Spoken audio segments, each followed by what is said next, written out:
So I want to start with a little pop quiz. So I have in the back pocket 100 gift certificates for $50. And you just need to let me know which one you want, but you only get one, okay? So I've got gift certificates for Uber and gift certificates for Lyft. So the folks that would like their Uber gift certificates, I need to see the hands in the air. And the Lyfties. Wow, so I've been asking this for about a year. And it started at about 90% Uber and 10% Lyft, and I actually got to about 60% Lyfties tonight. And did anybody switch in the last, how many switched from one to the other in the last year or so? Okay, it's about 20 hands. Why'd you switch? More hacked my financial records. Say it again? They hacked my financial records. They hacked his financial records. Didn't report it. Which? Recent news. Recent news. So give me all the bad news from Uber, would you please? So they had been hacked and they didn't release it. Yeah, some wrongs by the CEO, not perfectly well behaved. They were hacking data from Lyft. Which company do you think treats their drivers better? Lyft. Oh, you're overwhelming me. So Travis was on video disparaging one of the drivers. So this is a collection of bad stories. And 20 of you switched over. Did the Uber service get substantially worse during that time? Did the Lyft service get substantially better? No. Okay. So the brand went into a bit of free fall, okay? It's recoverable. Later tonight, I'll tell you all the stupid mistakes that I made with the Netflix brand, and you can empathize.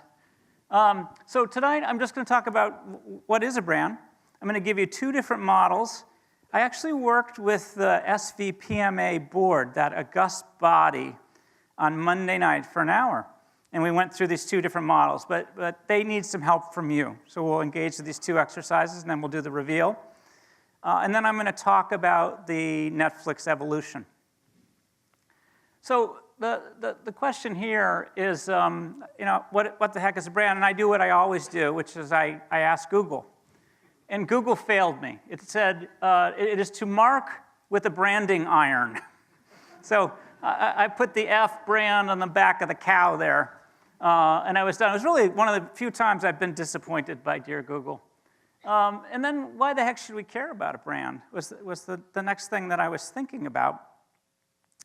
And I'll tell you why I care a lot about the brand. So I'm a product leader. There's some marketing leaders in the room. There might be some CEOs in the room. But regardless, the way that I think about our jobs is to delight customers in hard-to-copy, margin-enhancing ways. And margin-enhancing is just a fancy way of saying, make the business work. How many of you are delighted with Netflix today? Okay, that's good.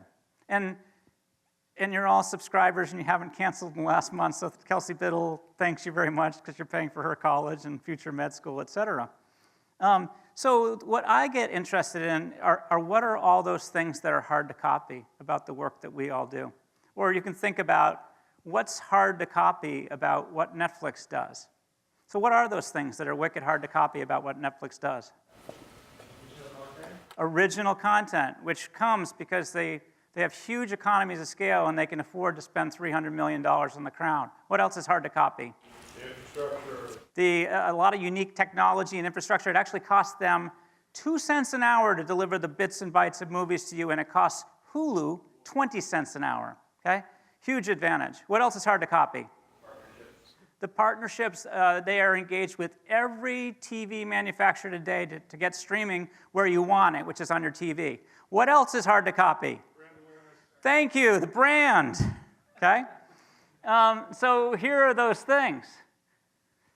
The only one we didn't talk about, the unique technology that I appreciate the most is personalization. The switching costs. How many of you have multiple profiles in your household? Okay? It's hard to go recreate that over on some other service.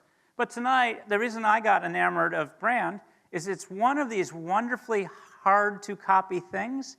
It's hard to build, and I find it to be fairly well misunderstood.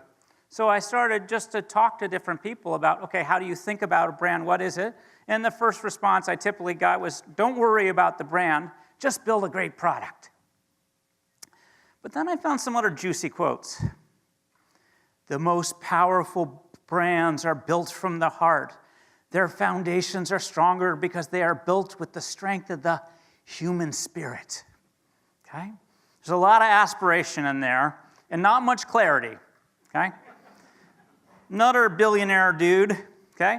Your premium brand had better deliver something special or it's not going to get the business. There's Warren Buffett. Then I found Laura Bush. Brand is the unique story that consumers recall when they think of you. Wow, this is like a magic water bottle. Where did it come from? Thank you. Laura Bush talks about the story. You were all telling me stories, largely bad ones about Uber, and I'm sure you could tell me some good ones about Lyft.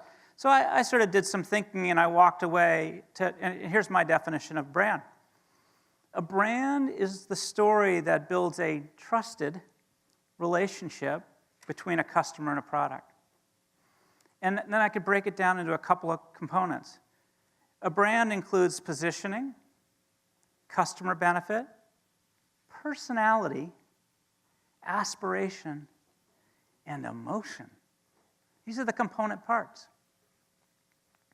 So I'm going to take you through two different brand models and talk about them, and I'll share how they applied over the years at Netflix as well. So I'm going to start very simply with that first thing that I talked about that contributes to a brand is the notion of positioning. What is positioning? What is it? Defining your market. So where does the word position come from? Shelf, where it's located on a shelf. Where it's located in a shelf. Any other ideas about this word position? Where it is in your mind, okay? The position, by the way, you're all experts in positioning, and I will demonstrate how I know that in a moment. It's the place a brand occupies in a consumer's mind. So my little test to verify you're all experts, I'm going to toss out a car brand to you. I just want you to shout back the first word that comes into your head. Kate, are you ready? I say Volvo.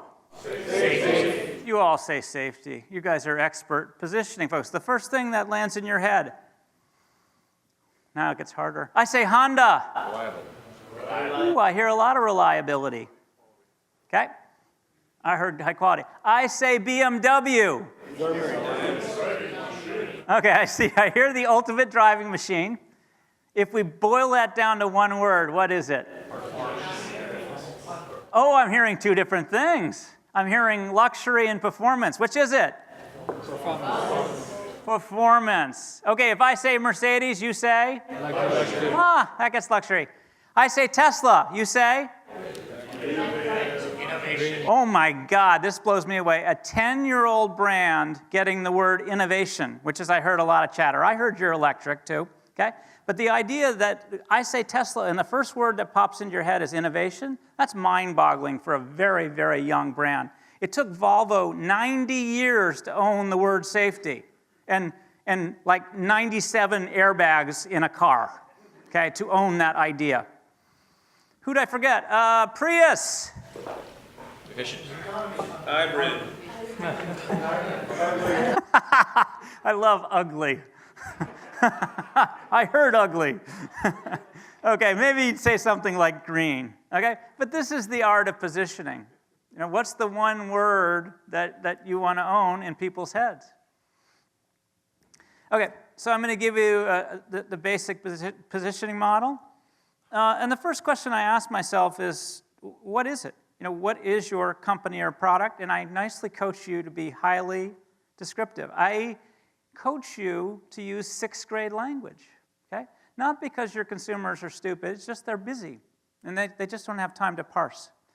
And then what are the benefits? How will your product or service improve your customers' lives? And then this odd notion of personality. How do you want your customers to relate to your product or service because you want it to be relatable. And my test for that is if we met your company at a party, how would folks describe you? And this tends to be the ones that most folks struggle with, okay? So here's how the model played out at Netflix. What is Netflix? It's a TV and movie subscription service. I mean, it's getting pretty close to even something simpler, which is its internet TV. How does it improve its customers' lives? It's fast. In the old days, we were maniacally focused on getting your DVD to you the next day in the mail. We could do that 95% of the time. We would only merchandise the titles that were available to you in the San Jose hub. Okay? It was all about fast, and of course, streaming is wicked fast today. We created a really crappy service for all of us. I call us Silicon Valley freaks. And then over the years, we figured out how to make it simpler and simpler and simpler so that everyone around the world can use it today. That was easy. And of course, it's delivering entertainment. And then the job was to create great value. So you guys all said you wanted all the new release DVDs quickly, or you wanted all the HBO content available within your current subscription. And then when we let you know that would cost $40 a month, you said, never mind, okay? So that was the formula of delivering great value. And our aspiration is if you met Netflix at a cocktail party, you're hoping you would say, straightforward, friendly. That's how we wanted to be. We hoped that we could relate to you. We weren't always that way. All right, so I did some homework with the Silicon Valley Product Management Association, and they desperately want your free help, okay? So, what is it? What is the SVPMA? What is it? Professional association. It is a professional association. What else is it? A monthly meeting with professionals that do what you do. Okay, we don't have to say what it does yet, just what it is. It's a professional meeting, okay? What else is it? For product managers. Ah, it's for product managers. Okay, I thought it was for lawyers. Thank you, that was very helpful, okay? Other ideas? Networking. It's network or networking. These are all the things it could be. Do you think the board could agree with each other in 1 hour? I'll share. Okay. How does SVPMA improve people's lives? What's it do for you? Ongoing education. Ongoing education. What else? Products. Say it again? Better products. Better products. A little higher order thinking. I appreciate that. What else? Networking. New ideas. It makes you think about your career. What's even better than thinking about your career? Yes. Okay. Fast forward progress. Okay. What else does it do for you? Current. You can stay current, stay relevant. What is the benefit of staying current? Being more competitive, faster, better, and brings you back to better products. Okay? These are the benefits. If we met the SVPMA at a cocktail party, how do they want to be described? Friendly. Productive. Now, Dexter, if we describe somebody's personality as productive, I'm not going with that. There's no second date there, okay? So these are personality words to describe a person. Interesting. Interesting. What was yours? Super connector. Resourceful, helpful. Resourceful, helpful. Those are people words. Super connector, I'm not sure if that's a personality word, but that's inviting. Great. Okay, the big reveal. What is, this is my, I found a happy picture of 80 product leaders, okay? It's a professional development organization for product managers, very close to what you guys were saying. Their aspiration is that you can learn from your peers and experts, you can accelerate your career, and you'll make friends. And the personality, it's welcoming. They're welcoming and they're knowledgeable. That's how they want to be perceived by you to get that second date. So this is the model. So I got to take it one step further. So the other words, I don't know if you remember, but there was a notion of aspiration. So we've described what it is, the benefits, as well as the personality. Those are the first 3/5 of that model. Now we're going to add aspiration and emotion. Why are we adding emotion? Why? Decisions are made based on it. We're going to add emotion because we make decisions quickly based on emotions. And most of my emotional decisions were poor. Yes? So back to positioning, you want a high emotional involvement with your brand. You want high emotional involvement in your brand because of what? Because then you're going to open up your wallet and pay for it. They will buy your stuff. It makes it relatable. What else? Loyalty. Develops loyalty. It makes a relationship sticky. It makes a relationship sticky, and I heard the word memorable. You ready? Do you have a childhood memory? Tell me an early childhood memory you have. Good, bad, different. I don't care. An early childhood memory that you remember. What is it? Walking on fences between my neighbor's yard. We had 3 houses between us, so I'd walk the fence gates. He would walk the fence between his yard. And how did that make you feel? It was fun. It was fun. This is the power of emotion. Ah! Will you remember me? That's what emotion does with brands. Brands want to be memorable. There's a wonderful description of this by Maya Angelou. You did great, by the way. Thank you so much. I've learned that people will forget what you said, people will forget what you did, but people will never forget how you made them feel. And this is the role of emotion in brands. All right, so here's the second model based on this thinking. At the bottom, and you build this from the bottom, the product attributes.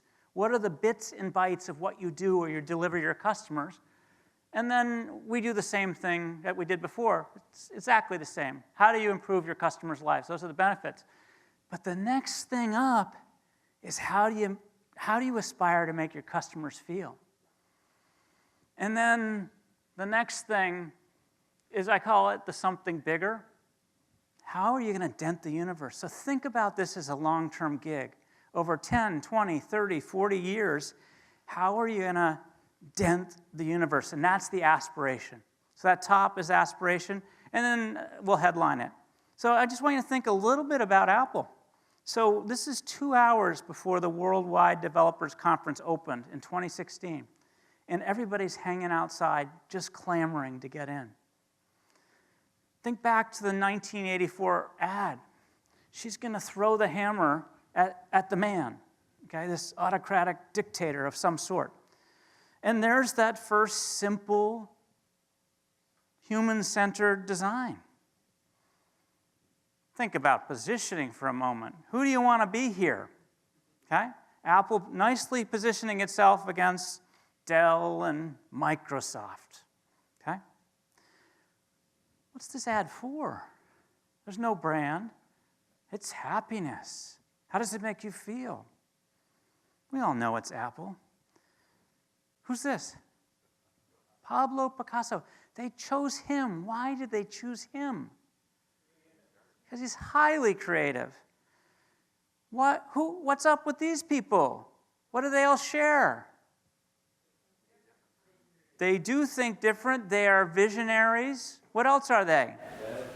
They're all dead.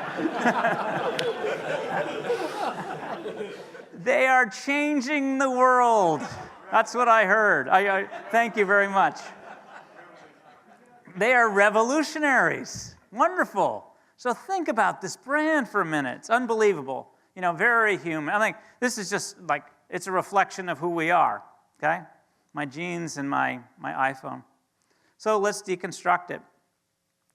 What are the bits and bytes about what Apple delivers today? So today and looking forward, it used to be personal computers, it used to be iPods. They really want to be today about mobile digital products and services. That's what they are delivering to you. And what are the benefits of these Apple products? How do they improve your lives? Stay connected. Okay, I heard communication, entertainment. What did you say? Connected always. You're connected. What is the benefit of connected always? You're always available, you're always reachable, you always know what's going on. Some of that, I'm not sure how I feel about that. What else? All the information is in your pocket now. It's unbelievable, all the thing you can do. Okay, well, I'll tell you what I chose. The way it improves my life, it makes me more creative. It makes me more productive. And that human-centered design just makes things easy for me. So how does Apple make you feel? Broke. That was the best answer. Broke. Okay? Think about that, the dancing dude. Like, think about dancing on the streets, your own private music. You feel free, and it bolsters your imagination. So, and what is the something bigger about what Apple delivers? Yes, bigger than empowers you. Think about those 4 historical figures. What are they doing? They are. So I'm going to use the word revolutionary. And what's the other word? Visionary? All great guesses. I chose to say, this brand, the reason you pay $300 more rather than that damn Dell is for revolutionary innovation. And then they've spent years headlining it. You know, it's all about thinking different. Netflix. So remember, Netflix, so I lived in Burlingame. I'd walk downtown to the Blockbuster, which is now a pet store, which delights me. But I'd walk into the store, I'd spend 10 minutes out wandering the aisles, I'd pick a DVD, and then I'd have to wait in line to pay, which drives me crazy. And then I bring it home, and my family said, "No, we've seen it already, Dad." Okay? This is not a delightful experience. And even worse, I would forget to return the DVD. So now I've got the late fees. Okay? So the idea of Netflix, it was predicated on being the opposite of this. So I'm going to talk about what the attributes are today. Today, it used to be about DVD by mail. We also were selling used discs. In fact, used to sell DVDs, new ones on the site. Today, it's all about TV and movie streaming, and increasingly, the original content. How many folks have finished binge watching Stranger Things 2? Okay, good.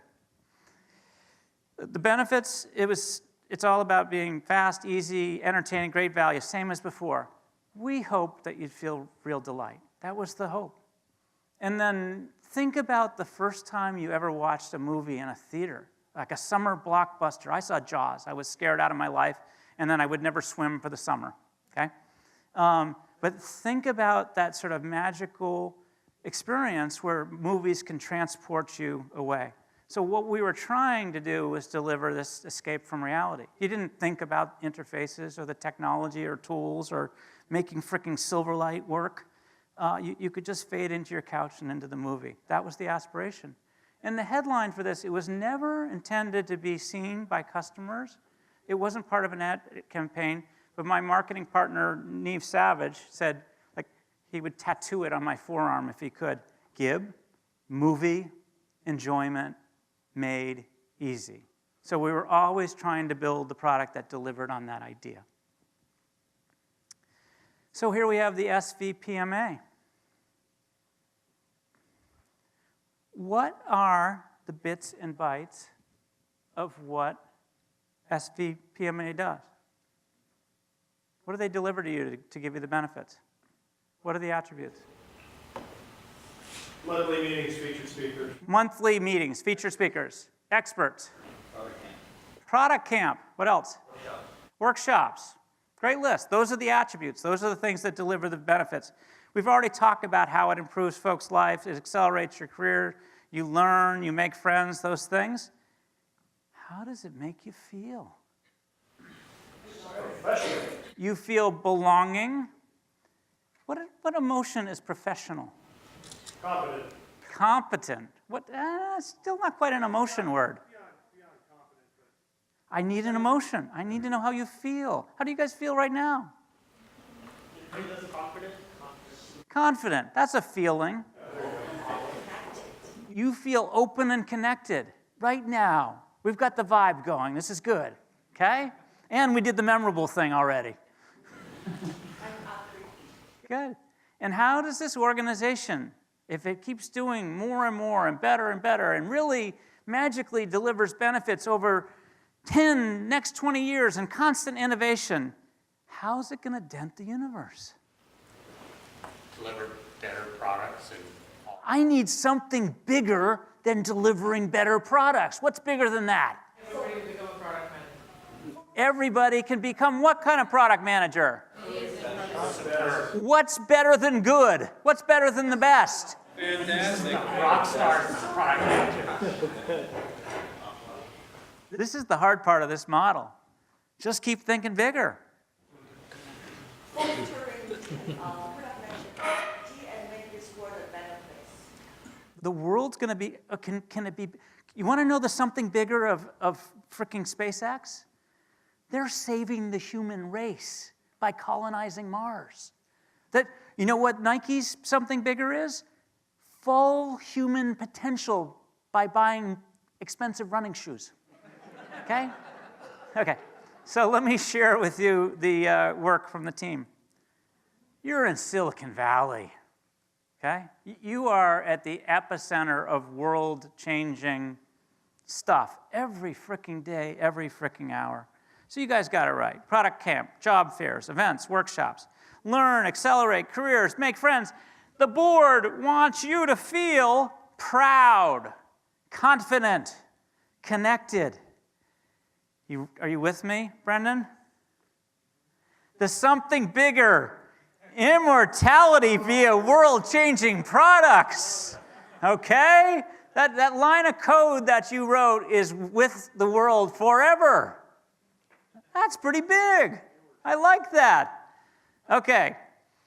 And after spending exactly $0 on an ad campaign, build product managers that change the world. That's the headline. Okay? Does this give the organization direction? Does it give something to aspire to? Absolutely. Okay? And that's what these models are about. Anybody own this? Nobody's confessing. no, some people are renting them. They're renting them? Yeah.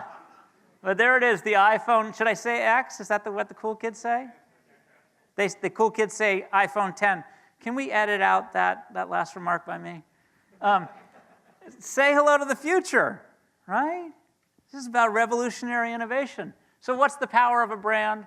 When you choose Apple, you participate in revolutionary innovation, and the brand is a reflection of how you see yourself.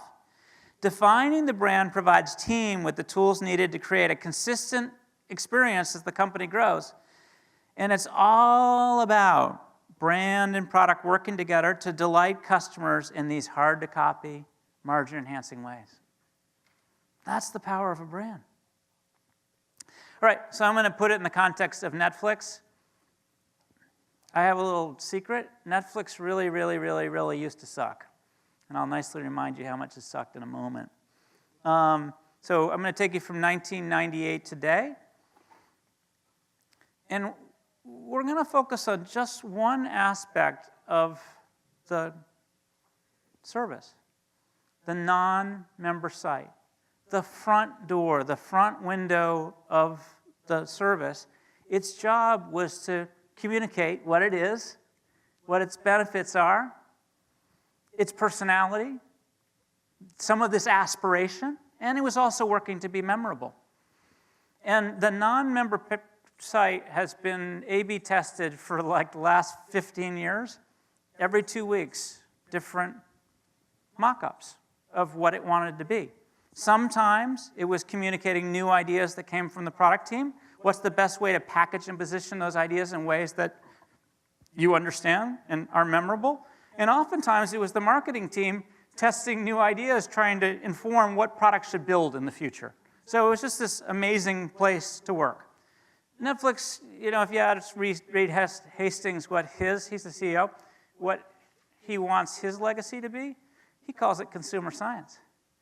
He'd say, Steve Jobs was an arbiter of style. He just seemed to know. I don't know. So the idea was better living through testing. Let's test it and find out what works. And that's the big dog in the consumer science. We did a lot of work in qualitative and focus groups. We asked people what they thought via survey, and they don't always tell you the truth. You guys all like really smart, erudite, documentary films, and none of you watch Leave Your Brains at the Door comedy, is what the survey results suggested to me. Empirical data is just digging in the dirt, but the big dog was A/B tests. In a moment, I'll reveal the results of all that. Where did the good ideas came from? They came from trends. So there were just two big trends in the last 20 years for Netflix. You know what they are? Physical to streaming. Yeah. So one is called a DVD player, and the second was video on the internet. Okay? Those are two significant trends. What are the trends going forward for Netflix that they're going to take advantage of? They can leverage new original content. What else? Every single device. Huge network effect. Personalization. You're getting into the world of machine learning and artificial intelligence. These are the big trends that they're focused on today. They'll be doing voice interfaces for you. It's way cool. Good ideas came from the product team and innovation, from marketing partners, and then we spent a lot of time talking to customers because lots of great ideas came from them as well. Insights about how to make your world better. So this is the experience of Netflix today. This is a family that's sinking into the couch. It's a delightful experience. What episodic TV series is this? Kimmy Schmidt. How many watch Kimmy Schmidt? Cool, okay. This is 1998. So, for $4, you could magically rent one of 3,000 titles, and it would show up 5 days later in the mail. Okay? And actually, at this point, 99% of the transactions at Netflix were people buying new discs, and 1% was rental. Okay? And who's going to get great at selling new discs on an e-commerce website? Amazon. So they had that little insight, and they committed the whole company to the 1% of making rental work. It's a bet the company move, and clearly it worked out. It was hard. They offered themselves for sale to Blockbuster in 2002 for $50 million. And what did Blockbuster say? Yeah, go jump, right? Good decision, bad decision by Blockbuster. Yeah, horrible. Okay, so Netflix, the invention was the queue. So you have an ordered list. Oh, they did away with due dates and late fees.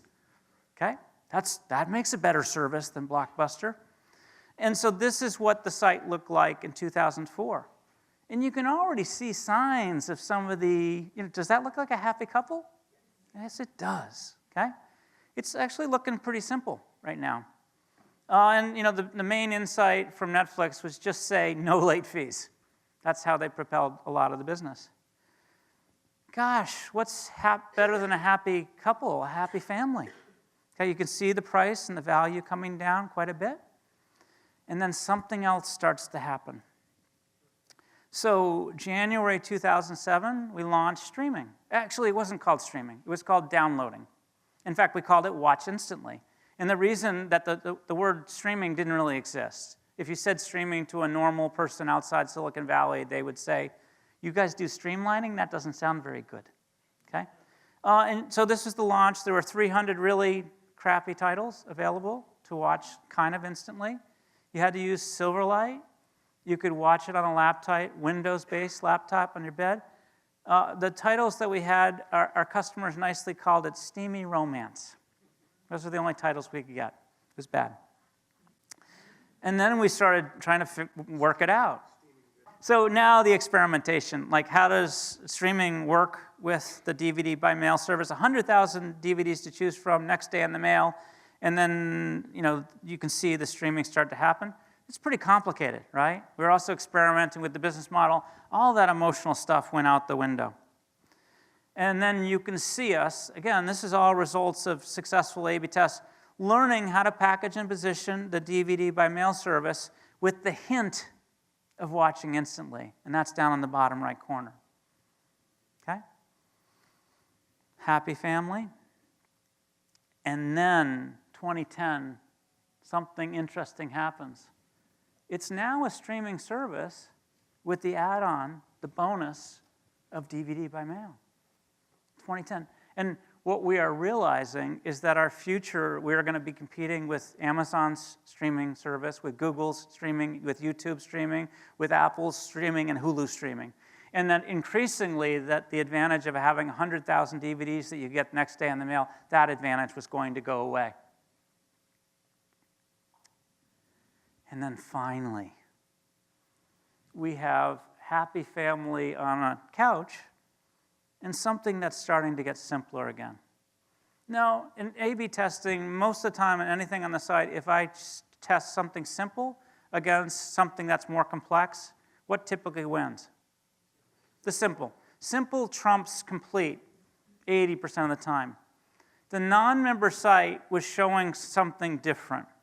That if your job was to communicate value on the non-member site, one of the ways to communicate value is put a lot of stuff on the screen. Okay? So it was at this time that finally the simpler solution started to win. What communicates the value in 2011?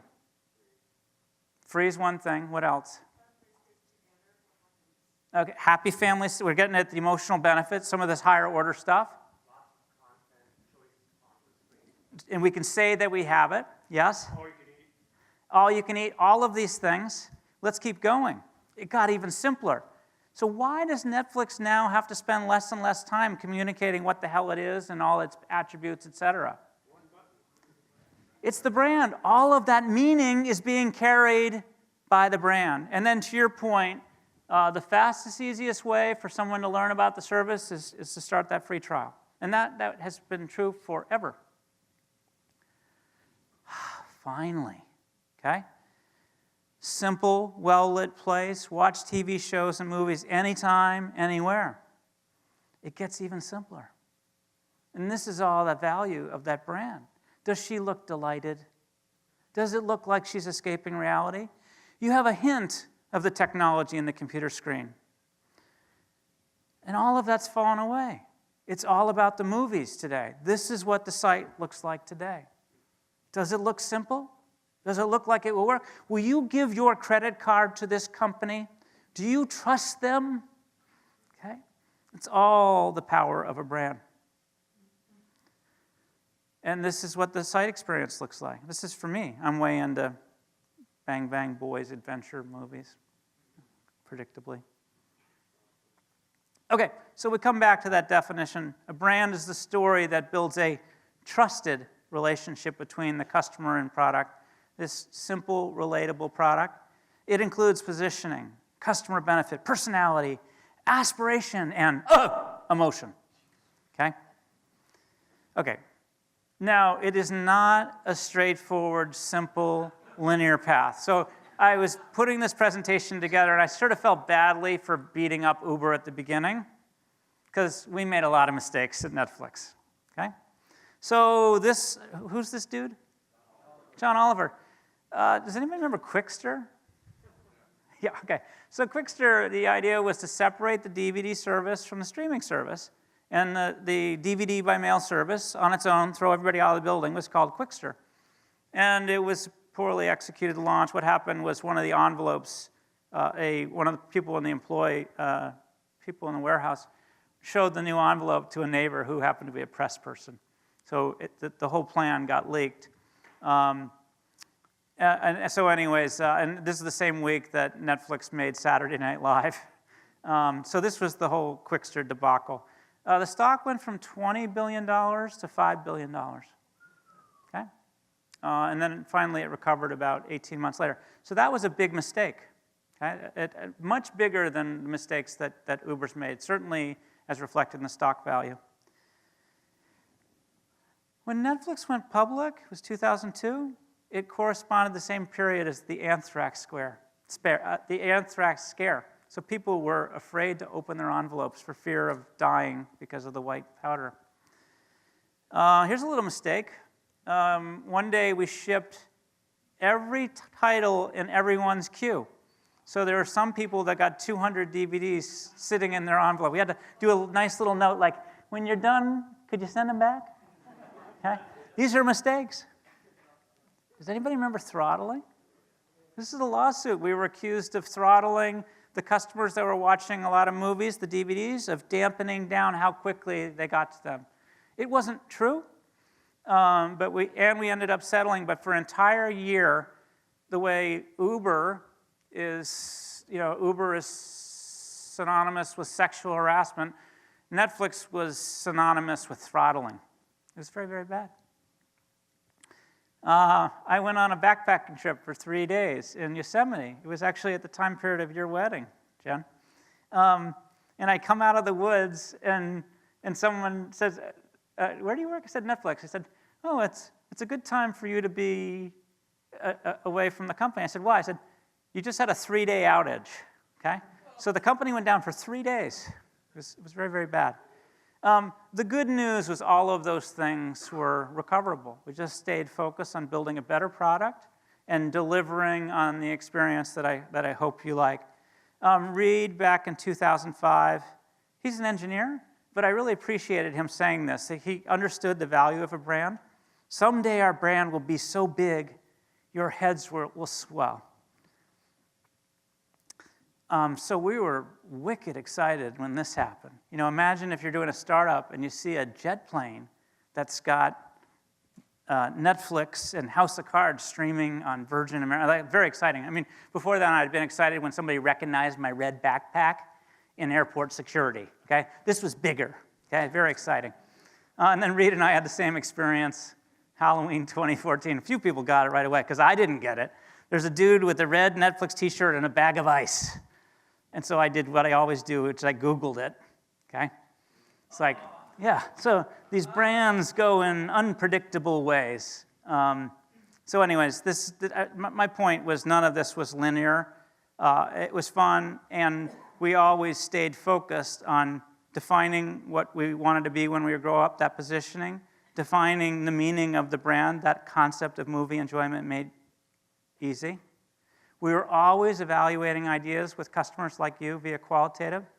And then the more important thing is ongoing A/B test on that non-member homepage, the front door of our site, forever, in order to get learning and insight about what to build, and also how to package and position these ideas in ways that would, we hoped, delight you in those hard-to-copy, margin-enhancing ways. I built this talk because often in organizations, the engineers or product folks fight with the marketing folks. They don't understand each other. And really, I have found amazing things happen when you can literally get everyone on the same page about the product, about the brand they want to build in the future. So I'll end with a juicy quote. Today, brands are not the preserve of a marketing department. Brands are too important to be left to marketing or any other department. Organizational ghettos do not create vibrant, world-changing brands. So with that, I'd like to thank you for having me today, and I'm happy to answer questions as well. So thank you.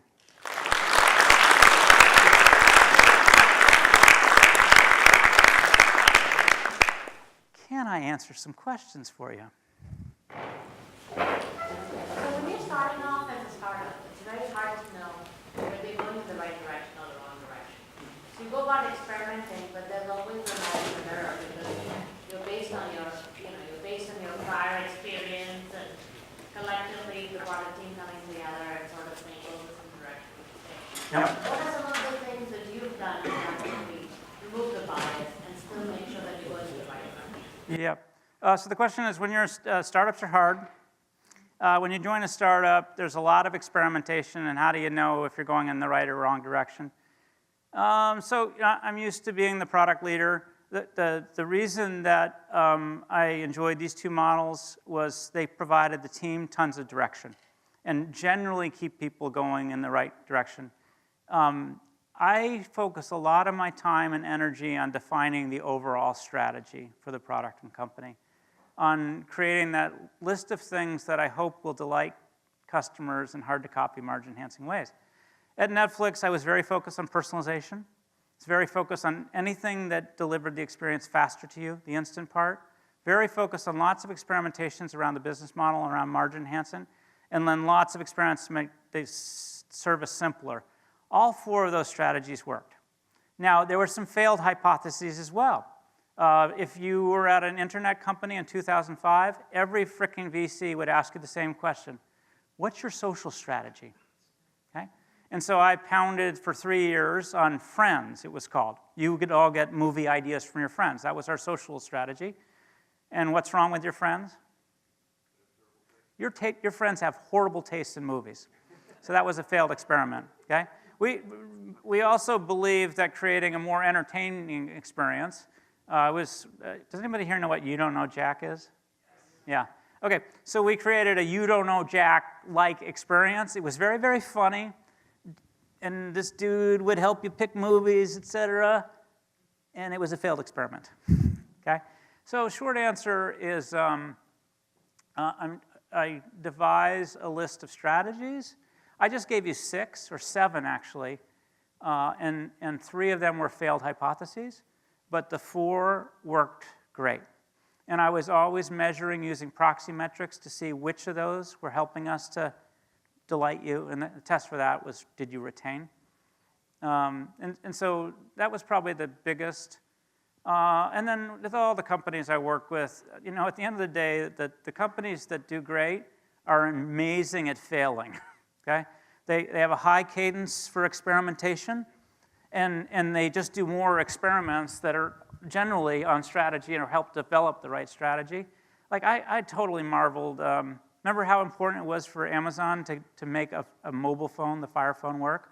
It did not. And then how many of you own an Alexa today? Okay? They're among the leaders now in voice. Like, totally amazing. That company's great at failing. Other questions? So the time when Reed came out and announced Quickster to all the subscribers, and there was an immediate backlash. Yes. And then you had to take that back and pivot again. How was that handled? Yep. Okay, so I sort of revealed one of the challenges of that Quickster decision, which was, I left the company, so I'm reading tea leaves, and I think I'm reading them intelligently. So there was a leak of the plan to separate the company. So they did a rush job in terms of communication. It was Reed and the COO, Andy Rendich, in the courtyard of Netflix. It was a video. And so the communication to customers was poor. And we had learned this. We had done multiple price increases. You have to over-communicate price increases, let you know 6 or 12 months in advance, give you recourse, all those things. None of those things happened for the Quickster decision. It turned out to be a bad idea. And the reason, and Reed did a very public mea culpa. He said, you know what, we've made lots of great decisions, and we lost our humility. This is what he said. And he did this in the letter afterwards. And we failed to focus on how horrible an experience it was for somebody to have to go to a DVD site to create their queue and over here for the streaming. So he did a big mea culpa. And then within the company, he basically said, this is a self-inflicted error. You can recover from self-inflicted errors. We just have to keep getting better. And by about 18 months or so, the company was back on path. Uber is a self-inflicted error, but I think it's much harder to recover because it's cultural. and changing the culture of a company takes a long time. So it's been sort of interesting to watch how they're doing there. But Reed is like wonderfully open and transparent. That was a mistake. Learn from it. You guys have had price increases since then, for instance, and they're well, like, sometimes I'm like, would you raise the price? They told me 12 months ago it was going to go up by $2, and 12 months later they do it. Other questions? Yeah.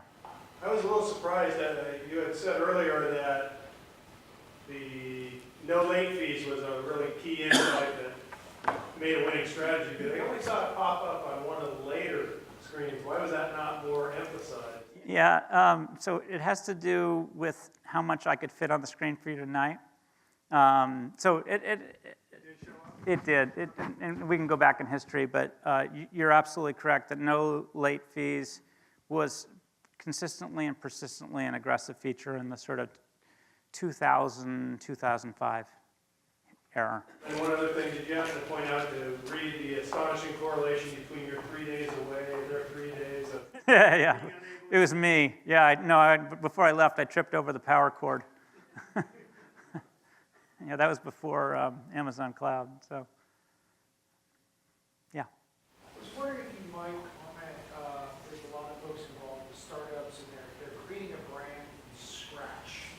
And I was wondering if you could comment on the concept of brand polishing and how your brand interacts with things outside the company in terms of either business partners who are prone to doing things like that they receive a press release and they're your main reference point and they declare the chapter 11 like minutes before your press release goes out, or customers and you say, well, you should, they don't know us, but they know you're a Fortune 100 company. I want you up on stage at this major trade show, and then they become a little too honest or they sort of misposition things. So those outside factors that come into play as you're trying to get your brand out there in the customer's mind, how could you say a few things about managing that process? Sure. Okay, so there are two questions. How do you start this as a startup? That one, I have always found it helpful to take a moment to ask those three questions. What is it? How will it improve my customers' lives? And think just for a moment about the personality. You could see that when we watched instantly that first streaming site. It was very clearly positioned feature, for instance. That was right out of the box. Your second one had to do a lot with partner relationships, okay? Gosh, I've been on the other side of this. So I mentioned Elmo's Preschool, so I built all the Sesame Street software, and I had to learn what it meant to be Elmo or Sesame Street, and then how to bring it to life in an environment where I wasn't the owner, but I had to learn what the do's and don'ts. We had this issue at Netflix, which is we developed all the tools to let hundreds of manufacturers stream to television. We just try to keep it simple in terms of what they should communicate or not. And then the reason I showed you those kerfuffles at the end, it turns out that a lot of the big negative mistakes just happen, and it's really about how well you recover. In the case of the outage, okay, should we give everybody their money back for, a prorated month or what have you? And those are the things. How do you handle the mistakes graciously? And in all cases, it was about over-communication. And it sounds like some of those partners, they made mistakes, they surprise you. And it's just how thoughtfully and deliberately you can respond to those mistakes. And just remembering at the end of the day, it's, the hero in the journey is your customer. And that's something that Uber's struggling with right now. I feel badly. Yes, Brendan. Can you speak to sort of how you resolve, I think, one of the tensions in the brand pyramid in Netflix's case? The concept of it being easy to get access versus, say, rental. But, with its growing catalog, the concept of it not being as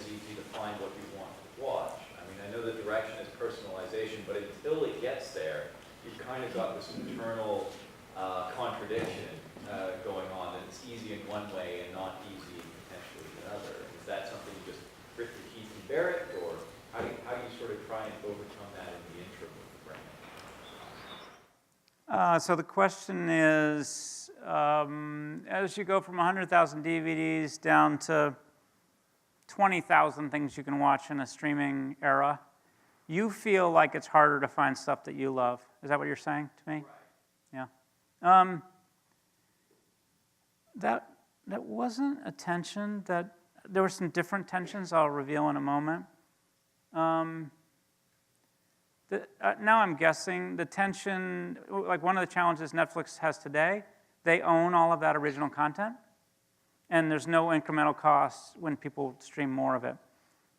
So at some point, you could imagine the algorithms favoring Netflix's original content. And if you follow that to the logical conclusion, you'll have a smaller and smaller and smaller library, and there may not be enough value. My guess is that in the old days, we tested the value of having 10,000 DVDs versus 20 versus 50, and we got to 100,000, and that broad selection was very helpful. My guess is they're beginning to test backwards into that. How small a library could we have? Some of the tension in the algorithms was basically, I'll just give you some, there's so much learning and so many surprises. We believed that the way to retain all of you guys was to consistently deliver you 4- and 5-star movies. That would improve retention. It turns out that you guys have just an enjoyable experience watching the 3-star leave your brains at the door movies. You watch a lot of that, and it retains you. That was a big surprise. And that's actually one of the reasons recently they went from the complicated 5-star system down to thumbs up and thumbs down. So the world was full of surprises like these.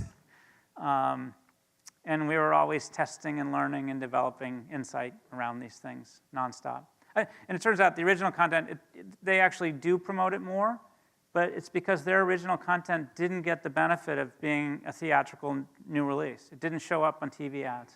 And so they're trying to get it on equal footing. Running a business and growing a business in a data-heavy environment. So people would say I'm data-driven, and people would say, actually, you can get beyond data-driven, but the informed side of data sometimes can apply what the data tells you. Yep. Really not reading the right thing. Yeah. How do you kind of try to get out of this looking at data and say data helps people get out of the Yeah. So the question is, how do you navigate environments where data is super important, super critical, being data informed? Okay, so the journey, when I started at Netflix, the average tenure of people in my role was 6 months, which isn't very good. I was very nervous about that, so I spent a lot of time understanding why. It turned out that Reed was wanting to get to that place of consumer science and A/B testing, and he had a startup team that didn't embrace it. So I rebuilt the team in the first year to have them value consumer science. Gosh, I would say the hardest decisions that we made were, we had the data, it said one thing, and then there's lots of things you can't measure. So I'll give you an example. This is a pop quiz for all of you. My question is this: should Netflix let you know at the end of the 1-month free trial that your free trial is about to end? And if you don't do anything, the next day they'll hit your credit card and now you'll be a paid subscriber. So the question is, should Netflix nicely remind you about that? Should they? Okay. And some people believe maybe they shouldn't. Anybody believe that? Okay, and what's your thinking for should not? They're not gonna, you're gonna lose a lot more customers if you give them the choice. Yep, you're gonna cancel a lot, and it's gonna be bad for the business. Yes, you're gonna say something? Exactly, bad for the business, because if somebody's on the fence, Yep. debating the utility of paying that, Yep. they might. Yeah. Okay, so I'm giving you this case because the data says that you shouldn't remind them, but the things that we can't measure are about the brand. Okay? And goodwill. Okay? And then, in fact, that person who decided not to stay with you, they might marvel or rave about this to their friend. In fact, they might be back 3 or 6 or 9 or 12 months later. Can't measure that. So what did Netflix do? They reminded them. Okay, do you feel better about Netflix and the brand for doing that? Okay, and so that's one of the things where the data and then these other external factors, and that's the realm of what I call wicked hard decisions. Okay, and it's fascinating. And it's sort of how do you incorporate these things that you really can't measure? And I think it's really cool too. Go ahead. That's a neat question. Thank you. The decision to focus on the 1% rental when 99% revenue was coming from sales, it's a very gutsy move. So at that point, was Netflix VC or angel funded, and how did that conversation go? Yep. Okay. So Mark Randolph and Reed Hastings are co-founders of Netflix. So I teach a class at Stanford, and I had Mark come in. He's a wonderful speaker. He usually charges $40,000, okay? But he does it for free at Stanford. So he was the one that told the story to me. He said we didn't have a choice. So they knew that they could never compete with Amazon. And he just loved it. He's like, okay, we are maniacally focused, and we have to make this work. And to your point, they were essentially angel funded, largely by Reed. Reed had sold a company before. It was Bet the Company. Mark's a wonderful starter entrepreneur. So he would maintain they didn't have a choice. And then I threw in a couple other things, like they invented the idea of a queue. That was a very novel idea. And just the whack on the head that why should a person have to return it on a certain due date? Why should they have late fees?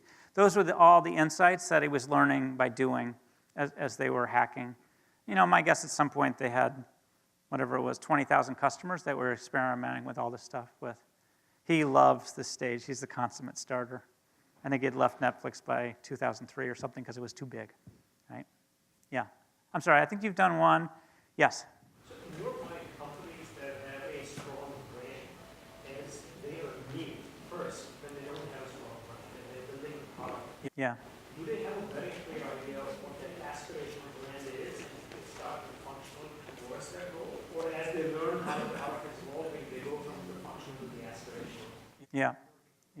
Okay, so the models that I shared with you, they started coming in 2003, 2004 by the gentleman that I mentioned, Neve Savage. He had run one of the big marketing guys for one of the big cell phone companies. So he was wicked smart, and he was the one that was providing this level of discipline for me and just hammering me. One of the decisions I regret, I told you about this You Don't Know Jack, this sort of Mad Max kind of thing. We did it because half of my team was afraid that we were becoming an undifferentiated automated vending machine. That's what the fear was. And of course, our test failed, and Neve is like, building an automated vending machine, that's like awesome. It's the simplest, fastest way to just start watching the movie you want, which is really what Netflix is today, okay? So this is, as companies grow, you start bringing in experts, and he was an expert marketer, and he was super helpful. Yeah? I know this is a whole other topic, but what are your suggestions for making both your employees and your customers brand champions? Wow, okay. So for the employees, brand champions. So the way we got maniacal focus on the customers at Netflix was our metric was retention. How do we get from a situation where 8% are canceling every month down to what it is today, which are 2%? So making everybody understand how to measure delight, that was well understood throughout the company. And then we had to get really smart about some of these balancing acts, given data says one thing, brand says another. Making our customers brand champions, I got to confess, we didn't really think that way. But we had some wonderful moments. Anybody remember what happened if you lose one of your DVDs? It turned out you didn't, so everybody worried about this. If you just let us know that you lost your disc, we said fine, and we sent you the next one.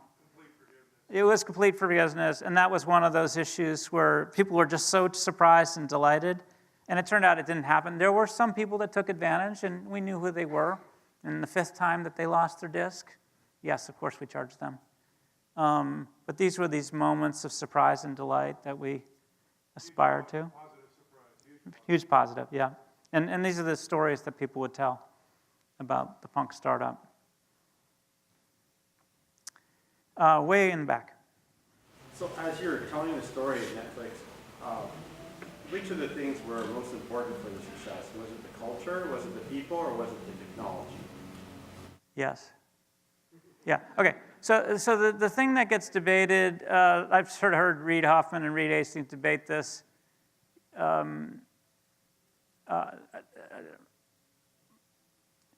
So Reid would say culture and strategy, and you shouldn't have to prioritize either of those.